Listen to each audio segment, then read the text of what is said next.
డబ్బు కోసం ఒక మహిళ కుట్రకు తెరతీసింది. తన అన్నదమ్ములతో కలిసి ముంబై నడిబొడ్డున ఉన్న 100 కోట్ల విలువైన ఆస్తిని రహస్యంగా విక్రయించింది. తీరా విషయం ఆస్తి హక్కు కలిగిన ఇతర సోదరులకు తెలియడంతో గుట్టురట్టయింది. కీలకమైన సెంట్రల్ ముంబైలో ఈ ఆస్తి ఉంది. అక్కడున్న భవనాల్లో వేర్వేరు కుటుంబాలు అద్దెకుంటున్నాయి. ఈ ఆస్తి అన్నదమ్ములైన జాఫర్ కపాడియా, లతీఫ్ కపాడియాది. వీరి మరణానంతరం వారి వారసులకు హక్కులు దఖలయ్యాయి.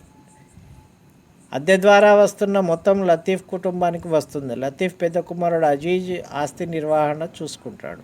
లతీఫ్కు అజీజ్, అమీనా, అబిదాలతో పాటు మరో 2 సంతానం.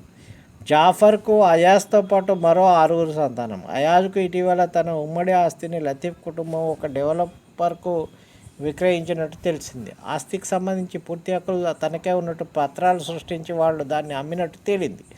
తమకు తెలియకుండా ఆస్తిని విక్రయించడంపై అయాజ్ పోలీసులను ఆశ్రయించాడు. సోదరులకు పవర్ ఆఫ్ అటార్నీగా ఉన్న అమీనా ఆ డాక్యుమెంట్లపై సంతకం చేసినట్టు పోలీసులు గుర్తించారు. ఇందుకు ప్రతిగా 3.5 కోట్ల నగదు, కొత్త భవంతిలో 2 ప్లాట్లు ఇచ్చేందుకు ఆమెతో ఇతర సోదరులు ఒప్పందం కుదుర్చుకున్నారు.